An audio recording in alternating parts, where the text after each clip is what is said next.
Hello, guys. Welcome to another episode of the e-commerce lab by Ecomcy, the place for everything related to Amazon FBA primarily on e-commerce. My name is Vincenzo Toscano, founder and CEO of Ecomcy, and today I bring you a very special friend and guest. His name is Sebastian, and he's the founder of Signify, which is an amazing company when it comes to helping you with everything to do with pro sourcing. So that's actually going to be today's topic. He's going to give us some tips when it comes to finding the right manufacturers for your Amazon business and how to be cost effective with that. So Sebastian, it's a pleasure to have you here, my friend. How you doing?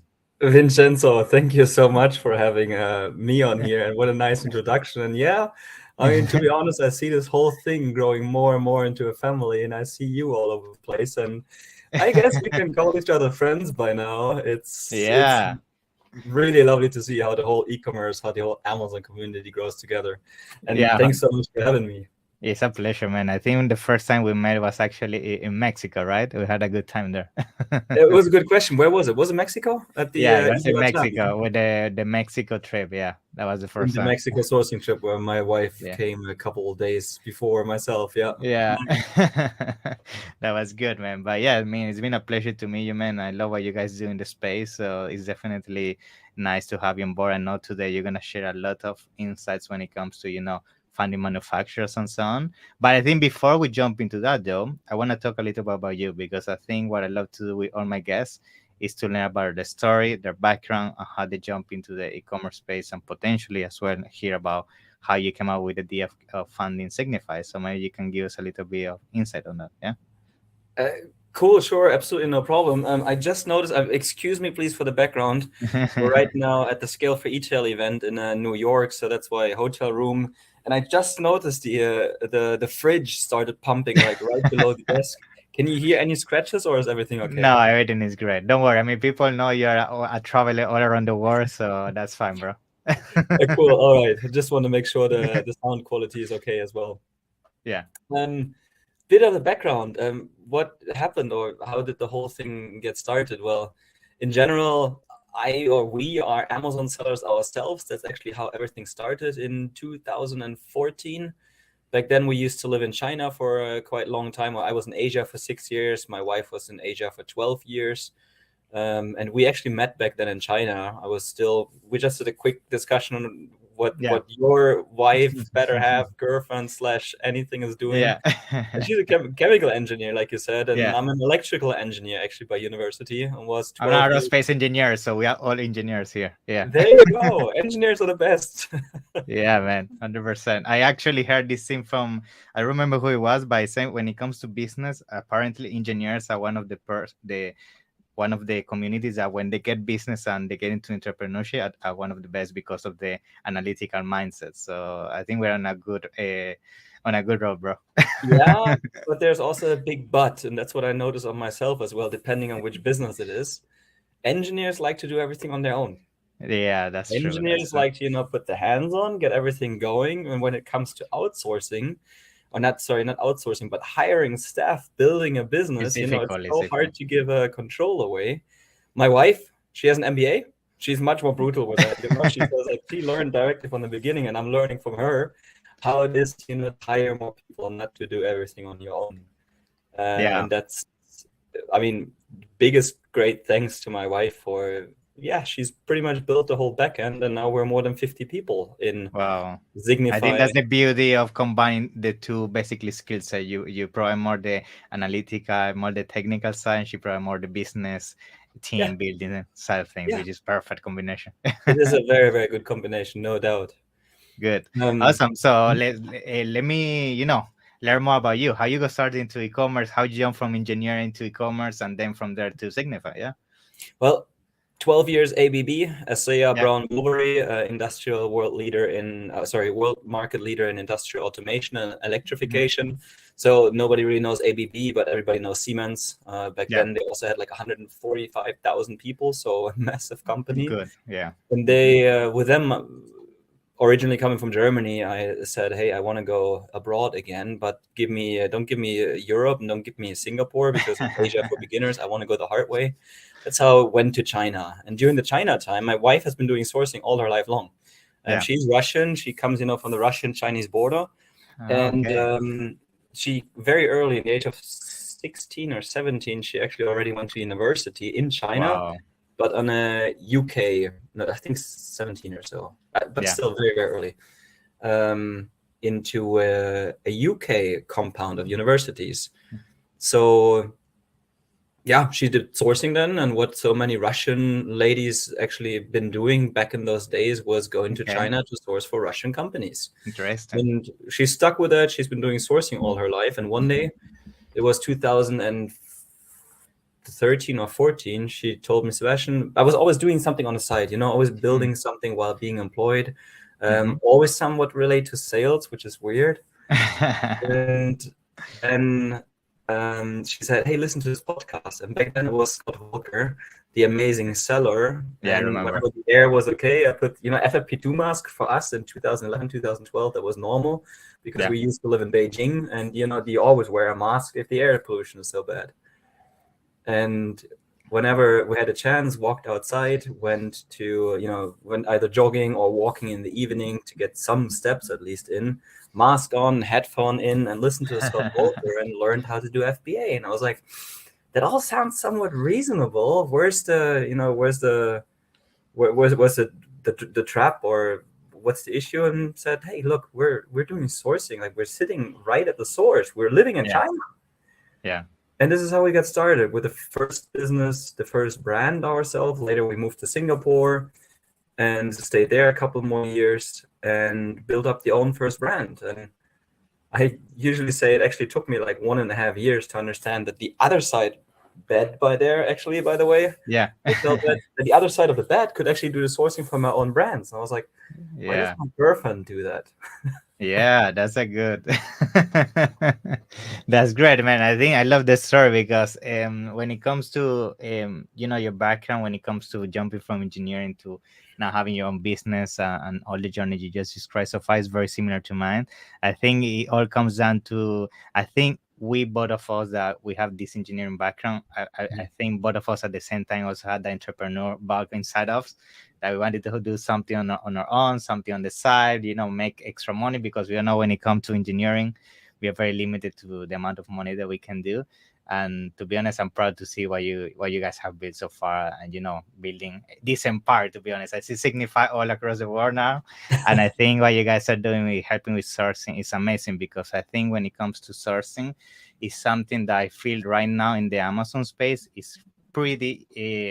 I would say it's 80% of the success right now, because when it comes to Amazon, we all talk about PPC, branding, images, and so on. But the reality is, if you do your sourcing incorrectly, you overpay for your product, the quality is not good, you don't find the reliable suppliers, the rest is not going to work, because the rest is just there to enhance and make your business better, right, than fixing it, right? So being said this, I think I want to start with today's topic, which is basically some of the tips when it comes to sourcing. Lately people has been thinking about sourcing outside of China because of everything that just happened with the COVID and all the delays when it comes to the shipping and so on. So I'm pretty sure now, you, after working with so many clients, you have seen other alternatives in the space, and I would like to hear what is your take on this, what are some of your advice and tips, so our audience can learn from that. Yeah, happy to share, of course. I mean, no question. One of the things I want to say that you mentioned was a really, really good one. Why sourcing is so important. I mean, of course, quality of the product is one of the major things, but the pricing, the way the cost you buy your products for defines your margin at the end. So, the cheaper, of course, you get your product, the more margin you will have. And Yep. this maybe as one of the small, bigger hacks, especially for the ones who are a bit successful out there already, is when you have bestsellers, do not think you're done with this product. You can so many times still optimize the purchasing cost for your bestsellers by having same or better quality, but reducing the cost of your product, which immediately indirectly transfers into bottom line margin. Yeah. So when you get your products cheaper, you have either more profit or more possibilities to place yourself, for example, on sponsored into space or position one. Now, some of the things that we've seen, like mentioned right now, sourcing from China, I mean, it's still going on. China is still the biggest producing market in the world, and we're still doing roughly, I would say, about like 40 to 50% of all our projects are still sourcing inside China. But the outside China massively overtook the sourcing in China. Main reasons we have always seen during the last years, I mean, it was the first one is always like cost. Container cost is way too high. That was, of course, for any Amazon seller, for any physical product seller, always a reason of optimizing the costs. Second time were the lead times. We used 13, 14 weeks of sea time. So when the container was on sea, it took quite a long time. All the traffic jams and everything you had in front of the harbors. Production time increased because of the shutdowns in China. The order books were full, but when the companies were shut down, it took them later time, of course, to follow up and catch up, and they couldn't produce for weeks, sometimes for months. And a fourth or fifth point that usually I bring people as well and start asking is like, what else besides cost and time? What else is a benefit of sourcing outside of China? It's USPs. It is simply saying, hey, it's made in Europe, it's made in Germany, it's made in the US. Some of our customers even put in big fat letters, not made in China onto the boxes. For your branding. Exactly, your own branding. And imagine what you can do. And here, one of the things, I mean, I guess Ecomcy, you'll say the same thing. What is one of the most important things on the listing? It's the images. Yes. You need to put your USPs into the images. And I know you guys, you create good or great images, help updating the listings. And imagine you put all of these USPs, the unique selling proposition into your listing as well, how you compete against your competitors. Super important point. And that's, why so much for US sellers, for example, switch to other Asian countries. There is specifically for US sellers is another reason I'll give you in a minute. They switch to other Asian countries. They switch to Mexico. They switch to sourcing in the US as well. They switch to Latin America. I mean, Evo Latam, where we've been at the trade show, of course. And the other thing specifically for US sellers is, or are, the anti-dumping import tariffs. They always existed, of course, for products from China, but Donald Trump pushed this further. I know. So many more products have so much higher. I think the highest one we've seen was a 47 or 48% import tax. So if you're ordering products for $100,000 value, there's another $47,000 to $48,000 just import cost into the US, which of course kills your margin. So, and as soon as you move, for example, the same product that you have could be quite likely already produced in Vietnam or Indonesia, or maybe even already in Mexico and other countries, you may have 0% import tax. So that's 47,000 on top of, but I mean, that's an extreme example. Of course. But now, I think that's very interesting because, of course, I have seen the same with my clients. Some clients are already shifting from China to other countries because of exactly what you're saying. I mean, just the tariff, just the amount that you can save in there, it can be game changer when it comes to profitability. And then you can use that money for PPC, launching new products, etc. Right? But at the same time, I have found that yes, people is finding alternatives outside China, but the reality is that outside of China, sometimes it's a bit more complex because it's not as easy as in China when it comes to, everybody uses Alibaba. It's very streamlined. People in China, it's like trained, like very salesperson. They know what you want, MOQ, all the terminologies. And I feel like when you start going outside of China, you lose that smooth process that you have in China, that within 1-2 weeks you have a sample, you have the order, blah blah blah, done. By another country, it's not like that, right? So I will say one of my next questions, so people can get value out of you when it comes to tips, is what are some of the mistakes you see people doing when sourcing outside of China, and what advice you can give to make this transition as smooth as possible? When sourcing outside of China, so not in China anymore. I mean, another point that I want to add into the previous speech or talk or whatever I said, and that fits perfectly in here as well. One of the mistakes is to only look into shipping cost, shipping time, lead time, production time, and all of those things. plus, of course, USPs. But think about the other way as well.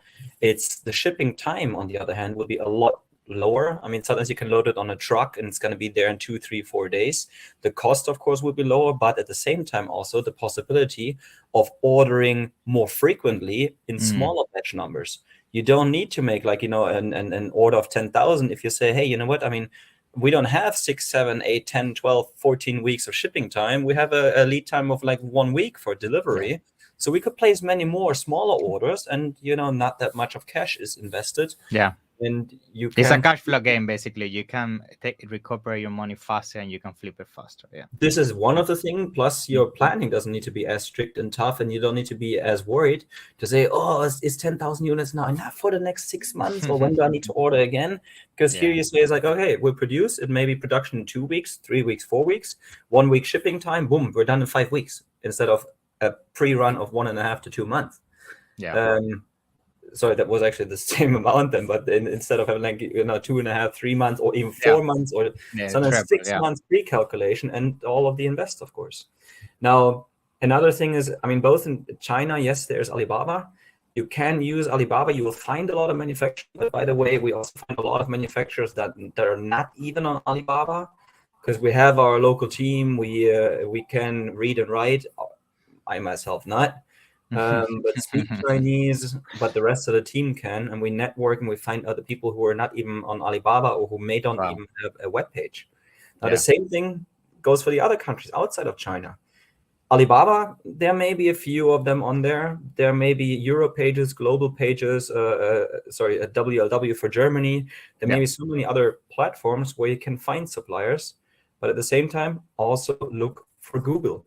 So Google the heck out of your potential suppliers, speak the local language if you can, search in the local language, search not on google.com, but maybe google.de if you're searching in Germany. Yeah. And be patient. So the rest of the world is usually not as sales driven as China, where the sales reps of each of the manufacturers is sitting there and waiting and, always answering at any day and night time, just to show, hey, I want to give service, I want to sell, I want to be there for you. Yeah, good. Be prepared. It may take 3, 4, 5, 6, sometimes 7 times to contact suppliers. Yeah, it's slower. Until they get back to you with a proposal. But in the end, it is worth it for whatever USPs, time, money, and so on. Awesome, very good. Yeah, I totally agree. I think the same thing I found when we're in Mexico. I was talking to all these manufacturers and I was amazed by, the quality and some of the unique selling points that they were basically providing as manufacturers. And you were mentioning to them Amazon. They didn't even have a clue that you could sell on Amazon. And this shows the huge potential when it comes to all these manufacturers outside of China that may have amazing products that nobody have. That means it's not a saturated product. And most likely you're opening a door to these manufacturers that they didn't have open in the first place. And that gives you room for more negotiation, right? Because that's huge extra revenue that they didn't have in the first place. So, and this is going to come to my next question when it comes to negotiation, right? So I feel like, of course, if you're working with manufacturers in China, they already know all the, as I said, terminologies. They know how to negotiate. They already are very, very sales orientated when it comes to that. But when it comes outside of China, I have found that, it takes a little bit more to actually negotiate. And sometimes they might feel like the only thing you care about is like the price that they give you and demo queue. And that's where I feel like most of the time the relationship doesn't move forward. And I would like to ask you, what is some advice you can give when it comes to negotiation skill? I mean, do you have some specific methodology in mind, time frames? What do you usually advise to make it as effective as possible? One of the things for sure is, many of the suppliers always expect, you only want to compare prices. In the end, you're going to order from China. Yeah. If you specifically say, it's like, look, we've been sourcing from China before. Now our target is to do sourcing outside of China. So yes, of course, we're comparing the prices. But we compare prices here locally in this production market. So we're not comparing it to China. At the same time, I mean, for sure, they're used to selling themselves as well. They know the terms as well because they've been producing. They may, like you say, just not know that they are possible, or the products being possible to be sold on Amazon as well. Now, they may not be used to, doing everything remotely and digitally, because they may not even have a web page, but still they Yes. may be a very long time on the market, and they work through referrals where people may still have come into the factories, and sit down there at the table and spend half a day just discussing one product, if that makes sense. They may not be as fast and as adept to have the modern ways of communication, but also they will learn that. That's another problem. Yet another thing that what I see a lot is being done in mistakes is that we only mention the MOQ. Let's say the first MOQ of 50, 100, 500 units. And now It's a please template, always, typical copy paste template. yeah, exactly. But at the same time, I mean, what you're doing in this moment, or what we can do then for you in this moment to find those suppliers, is you are actually selling something to them. Yeah. You're selling them an idea of a cooperation. Mm-hmm. So first of all, why would they, want to work with you if you come with an MOQ of 50 or 500? They say, a point. so Yeah. much effort for what? Why should I produce 50 units or 500 for you? Mm-hmm. So what I always say in there, please paint them a positive but realistic image of the future. Mm-hmm. When you show them that you have built a business before, that you maybe know the right influencer contacts or have partners for sales, that I help others also to get into retail businesses, that you maybe have somebody who helps to get your product into retail. You built an Amazon business before. And by the way, positively, but realistically speaking, in 3 months, 6 months, 12 months, it will be whatever, 3,000, 5,000, 20,000 units in an order. And you directly let them know this in the beginning as well. Then they see, oh, okay, there's future potential. Plus, this person is not just a beginner, he knows business. Mm-hmm. So maybe I'll take the effort, of course, of giving him a proposal for his 50 or 500 units, and directly mention also the prices for the higher MOQ. Yeah. And another hint I would definitely give is what we're usually doing when we source in China. We usually target to find about 30 potential producers. Wow. That's a lot. Outside of China, about 60 potential producers. Yeah, they most people when they source, they only look at 3 or 4. Yeah, but then you don't know the price. Then you don't Yeah, know the real market price. You may have a high, medium, and I a know. low price. I know. How do you know that they're really good? Plus, how many samples are you gonna look at? 1, Yeah. 2? That's why I wanted to make the point, because I think I wanted to bring that to it to show the importance of using a company like Signify, because I think most people is not going to have the bandwidth to talk to 30, 40, 50 suppliers. And that's where the mistakes come, because you're rushing it. You're looking these videos of people, making millions in FBA. You want to, source the product quickly. And that's where mistakes happen, because you just focus on generic products, things that saturate them, because you didn't use somebody that really helped you throughout the process. You end up selling the same thing that everybody's selling at a very high price. So, yeah. I mean, we're very happy, of course, also to teach this to others, to say, hey, almost all of that everybody can do on their own. It's just the experience that you have, the languages that you may speak or may not speak, and the patience of finding 30 to 60 producers. I mean, you need to find them, you need to contact them, you need to get the proposals, you need to compare the proposals, you need to look at them, and then decide for which ones of them do you want to do or get samples from. So of course all of that can be done on one's own with practice and all of those things, but it is the question. I mean, do you want to spend your time on sourcing and finding products and negotiating, or is your time better spent on sales and marketing? Yeah. I know where my time is spent better on for our own brands as well. Yes, sourcing the whole team does on itself, but then I focus my time, on what is important. I mean, update your pictures, work with Ecomcy together to say, hey, come on, we get your listing out of the ground. We really get you help in selling. We need to have the right keywords. We need to have the indexing right. We need to have the PPC running well. This whole thing needs to be profitable. And then, I mean, we need images, videos, shares, external traffic, and all of those things to get the the products out. And if on the other hand you now work with Ecomcy, well, then there's good time for you as well to find potential new ideas of the next products. And you see the market is getting more and more and more saturated, more and more competition. You need top strategies, for sure. You need top strategy. You need to work with the right people, because otherwise, it's becoming each day more and more difficult to succeed in the Amazon space. And that's why we keep going to these events to promote all these new strategies, what is happening, what you need to do, what you must not do, because otherwise, I mean, we keep seeing all these people coming to the same trap of, the Yeah. quick money thing around the Amazon space. But Yeah. anyway, I think the other question I had, which I get this question a lot, by the way, and that's why I wanted to bring this to start concluding today's episode, is how to deal with intellectual property, right? Because let's say I have a unique idea. I come up with something that, I invented in my garage, something that nobody has, but I need at the same time, if I invented this in the UK, most likely produce this in the UK is going to cost me a fortune. And I want to bring this to a country like in Asia or Latin America to produce it. I'm afraid that my idea is going to get stolen. That's always the fear of some of our clients, that they have these like patents and they have these unique propositions when it comes to the product. So how do you deal with that, and what is some advice to start looking for manufacturers when at the same time you need to protect your idea? Yeah, really, really good question. And we also get this, of course, quite a lot. Yeah. I mean, one of the ways that we have on our own, of course, an NDA. I mean, how Yeah. much are they going to care about an NDA? Yeah. But for us ourselves, in our team, in our network, we also have Chinese lawyers, for example, when it comes to specifically to China.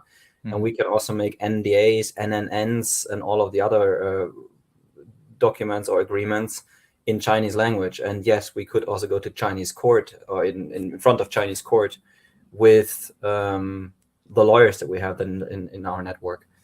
The other thing that I usually say, also when you do sourcing on your own, or when we do this for you, my suggestion is sometimes even we ourselves, I mean, for sure, NDAs is not a problem for us. Yeah. But we ourselves quite often don't even need to see the real drawings, don't even need to see the real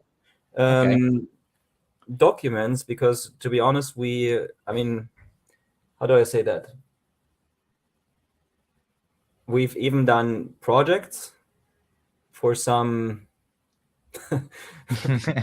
They try to keep it vague so you don't Yeah, give of it course. away. I can't give names. No, I see what you mean. I think maybe what you're trying to say is that, for example, there are products like, let's say you want to do something that's made out of plastic and wood, right? You know I'm what is the talking right. about like governments and some Okay. governments needing I see what you mean. secret Okay. products where we didn't even know what the purpose Okay. for this is, but we set our own demands. Like we would never do weapons. Okay. We will never do drugs or Yeah, any of those of course. things. When it comes to defense, even that is something where we're saying we're picking out the products, what we're doing. But it's, for example, some, intelligence agencies that are developing something, whatever, where you don't even know what's Yeah, going I on. see what I mean. But what you need then, for example, is the drawings or basics of them, where none of the suppliers really know all the different parts that are running in there. So for us, luckily here, selling on Amazon, it's usually easier. It's not that strict, it's not that deep.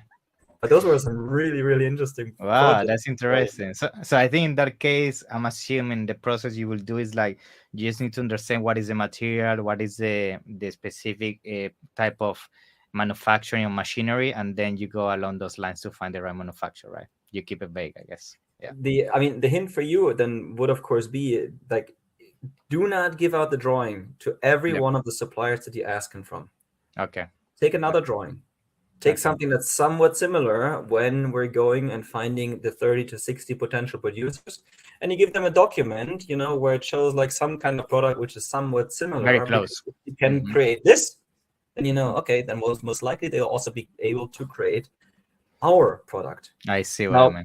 Once we're weeding out those 30 to 60 potential producers, and we're listing it down to the 2, 3, 4, or 5 of them where we say, come on, those look to be the most reasonable. Those could be the ones where we say we get samples from. And even in this process, we can also always still say, let's not send them the real documents. Let's send them something, and we want to see samples, which is something close to. Or if you say, no, we want to see the real thing, then we can say NDA signed with them. Reason why don't we do an NDA with every one of the suppliers? We could do that, but then we need to charge you a lot more hours, and that's unreasonable. So let's only do it with the ones where it's really necessary. Samples, for example, when we hit the sample stage, we then either sign an NDA or we still let them produce another product and only get the real drawing, the real product description, then to the ones who will be the final producers. Even if it's 2 or 3 of them, you just go to them and say, you know what, you guys are the only ones who have it. I see a copy of our product anywhere else, I know who gave it to That's somebody it. You're else. done. It's Yeah. you. Can only be Yeah. you. So I'm taking the NDA serious, and in worst case, if that happens, we have Chinese lawyers or Oh, local lawyers. Just that's good. put some pressure on them. Yeah, I think I'm pretty sure that when you bring an NDA or something that has some kind of official stamp or signature from lawyers that are from China, I'm pretty sure they're gonna take it more seriously than just a template you're getting from Google and putting your signature on top of it. You see, so Yeah. 100%. Great. So I think, yeah, I mean, thank you very much for all those insights. I think the last one was very good because, again, I get that question a lot when it comes to my clients about how do I make sure they don't steal my idea. And I'm Yeah. pretty sure they're going to find your tips very useful when it comes to, navigating with the strategy you just mentioned. So I think, yeah, to conclude today's episode, I want to give you, a last question in case, you want to share any more wisdom to our audience. Is there anything else you want to share when it comes to funding manufacturers, any tips, any things you have seen in the space, so we can get those last nuggets before we close today's episode? Yeah. For sure, you have seen. I mean, like I said in the very beginning, also if you have bestsellers already, consider if there are better prices possible. And for example, just do the research. Ask us for the research. Makes very good sense. We've saved our customers, I think, more than $500 million in savings Wow. by Crazy. now. And yes, quite often, depending on how much they sell, some of the customers we hit millions of. But like one of the examples, he made $26 million roughly about a year. And in the first 8 months, we saved them $1.4 million in Wow. savings. So Crazy. yes, and they were established very well already. So Yeah. resource the existing products. But at the same time, when you also look into new products, my suggestion is, again, I'm on Amazon selling myself since 2014. Back then it was fun. I had here, like, blocker cards, small size wallets, sleeves where you put a card inside. Yeah. Just a very small one. And it was fun to sell it because there was hardly any competition. Yeah. 30 cents production cost, selling price $14.99. Wow. Like, Crazy. bam! That of course goes. Yeah. Now, the issue we see right now, one of them, my RFID blocker card, I used to have in Germany alone 63 direct competitors, fully a Me Too product. And you can imagine what happened to the 15 euro sales, right? Yeah. Look down, we had like And the 5. PPC, you're paying like €4 per click. Yeah, I mean, and we had competitors. And funny, the one who was in spot one, I actually talked with him because we said, hey, come on, we're battling each other. I think he had click costs of 202. Wow. And I learned myself, I went, steps up and up and up. When do I hit getting past him? Yeah. I was literally at 452. So it was like $2.50 or 51 cents more to pass him. It's not what Amazon says, 1 cent more and you pass him. It No, was it's not like more that. than double. By Yeah. now, of course, it's different. So what I want to say with this is, so many sellers out there. There's so many, everybody, so many FBA coaches, so many programs saying, hey, here, become rich overnight. And that's why you have so many competitors out there. Focus on premium products by now. Depending on, of course, which market you're going. If you're still going, whatever, to Singapore or so, maybe it's not as strict. But if you're selling in the UK, if you're selling in Germany, if you're selling in the US, do me a favor. Look at your products, take them apart, look at the competitors, and target yourself on purpose to set yourself 20, 30, maybe 50, 60, 70% higher on the price. But make the product premium. Yes. All of your competitors who have the 20, 30, 50, 60, 70% lower price, they will be battling each other. And it's they're going to be gonna a kill each race other. to the bottom. They have exactly the same product. They have another RFID blocker card. But if you make another, a product which is premium, this thing is gold plated or not so even covered, not so even to be copied, you set yourself off from the competition. The more margin you make on a product, the more money you also have to place yourself, or organically would be nice, to place yourself on advertised on the higher positions, and you sell more. Yeah. Plus, in Amazing the end, advice. you may have a still better margin compared to the others. So, Totally agree. depending on the I think product, it's do I not think run sellers it's the badge. key nowadays. It's the key. You need to have something different and make something. I also agree that it's all about premium now. Of course, the thing about premium which makes me laugh sometimes that people think that a pro become premium just because you put a nice box or you put a different color. No, guys, you need to think more outside the box, like really do some re-engineering around the product, which I have seen some of my clients do, and they are Yeah. banking right now. So for sure, that's a very good advice, and I appreciate you bringing that to the table. So I think that's it for today, Sebastian. I think you share a lot of insights, so I'm pretty sure we're gonna have more episodes like this in the future. In the meantime, I want to thank you for being here today, and I want to give you an extra minute so you can tell us more about how people can find you, get in touch with Signify, and start getting those manufacturers. Yeah. Uh, Thank you very much. I mean, for having me. It's I'm super happy to give advice. I'm also a person. I'm super happy to connect to other solutions. For example, Ecomcy or also others who can help with whatever logistics, who can help with lawyers, and so I think I've grown quite a network right now. We know all the solutions. We have partners on the site who can, and no, we're not getting any affiliate fee for that. I'm just happy to connect and bring people together and help them achieve the next level. Even if it Sure. gets to retail, you want to sell your products into big box retail, well, I think I can help there as well. I've done it for my own product. Awesome. About us, Signify.net, Z in the end, Y in the Z in the beginning, Y in the end .net. And what we do is, well, we help find manufacturers not only in China but all over the world. And when it comes, point number 2, when it comes to optimizing product cost for your bestsellers, more than happy to look into this. I think Awesome. that's all I'm going to say about us. Yeah. Signify.net. Else you'll find me probably on LinkedIn, on Facebook, As wherever the Vincenzo connector. is going to As put the me. connector. Yes. I'm gonna make sure to put all the information down in the description so people can find you, get in reach with you and your team. Thank you very So thank much. you, Sebastian. It's been a pleasure. Okay. Have a nice one. So do you. Bye bye. Bye bye.